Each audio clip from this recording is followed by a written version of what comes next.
everyone, it's me, Vivian. Today is Sunday, July 30, 2023, 9:40 p.m. You know what? Ginawa ko na tong video kanina, like natapos ko na. But I wanna redo it again. Kung kailan naman nakapag-ano na ako, parang ready to sleep na, you know what I mean? For today's video, I'm going to be sharing some story na nababasa ko sa webtoon for the past few days. So what are we waiting for? Let's start kasi lobat tong camera na to.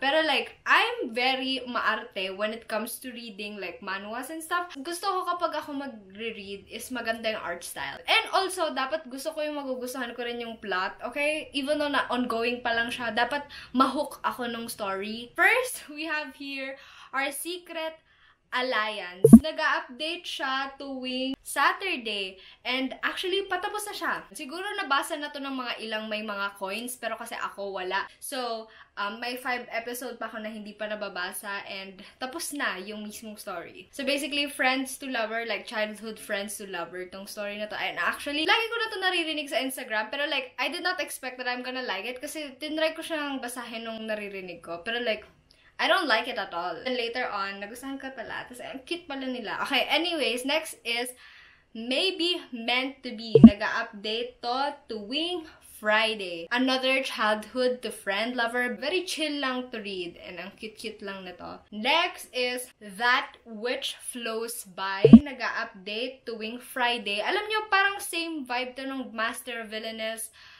something. I'm gonna pop like something here in screen na parang kasame na to na nabasa ko like last year. Yeah. Same vibe siya, pero not literally same story. Episode 8 pa lang. Actually, parang bago pa lang. Next is Act Like You Love Me. Nag-update siya tuwing Thursday. Actually, etong story na to, like, isa to sa parang una na nabasa kong manhwa. I-include mo na yung Positively Yours. Yun yung mga binabasa ko noong time na. Nasa episode 150 ng season 2 na. Tungkol to sa parang nakokontrol niya tong guy using this one. Pero later on, parang naging irrelevant na yun. Next is I Am the Villain. Nag-update siya tuwing Thursday. Another new story. Nagandahan ako, nasa episode 9 pa lang. Nagandahan ako sa art style. I really like it. About ano to, reincarnation. Pero na-reincarnate siya sa novel. Hindi siya sa parang old, pero like novel. And villain siya dun sa novel na yun. Hindi niya alam kung ano yung story na yun. Kasi hindi niya naman binasa. Anyways, next is Serena. Another sikat na story na I did not expect na magugustuhan. Actually, little bit of expectation ako na magugustuhan ko kasi ang ganda ng art style.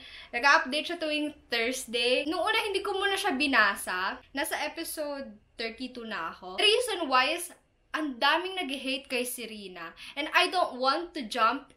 I feel like I'm not that type of person. Pero like, I don't want to jump on the hate train. Toxic gossip. Anyways, so that's why hindi ko muna siya binasa. And at the same time, gusto kong madami akong episode na babasahin bago ko, like, you know. But I like it! I like this one so much. Ang pogi ng male lead. Arranged marriage sila. I like this one. Anyways, next is Muse on Fame. Another new story. Nag-update siya tuwing Tuesday. Nasa episode 21 na. Parang siyang underrated artist na bigla na lang sumikat. Ganon. Dahil lang sa isang picture na nag-leak, na puro picture niya. Next is My Reason to Die. Nag-update to tuwing Tuesday. I actually don't, nasa episode 65 na ako. And I actually don't like it at first kasi I'm so confused sa plot nito. I know, dapat hindi mo na kagad malaman yung plot ng story, pero like, what's going on? Nako-confuse ako. Kung ano yung nararamdaman ng female lead dito, nararamdaman ko din siya kasi nako-confuse talaga ako. Athlete to, sikat na athlete. Tapos, ewan ko yung lalaki kasi mysterious siya. Masyado siya mysterious. Pero I kind of feel like parang may illegal siyang ginagawa. Like, nagbebenta ng droga. I don't know. And then the next one is Couple Breaker. Actually, recent lang to. As in, kakatapos ko lang.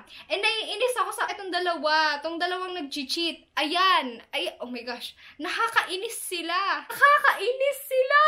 Oh my gosh! Oh my gosh! I hate cheating. I don't like cheating. Yeah, naiinis lang ako kasi parang yun yung ginawa nila. I mean, yun yung ginawa talaga nila. I like it so far. Yung art style, yun yung style nung recent na binabasa ko, which is...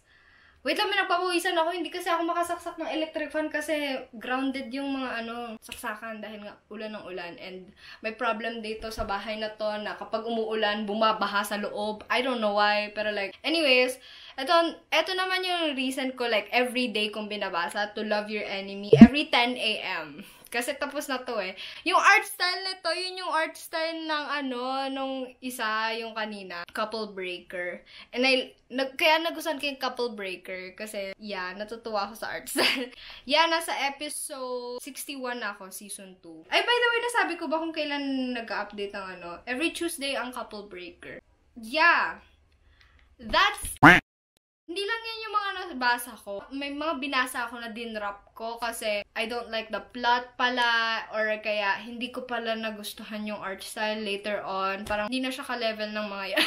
Anyways, I think that's going to be it for this video. Finally, natapos ko na kasi tinry kong i-redo kanina. I think that's going to be it. It's been a while since nag-vlog ako pero like... Yeah, it's a sit-down vlog. Thank you so much for watching, Future Me. Sana makapag-vlog pa ako in future. Yeah, bye! I kind of feel like na malapit na akong mahilo sa pagbabasa ng manhwa. Kasi everyday, you know what I mean? Okay, umuwi na si Camille galing sa gala. Okay, bye!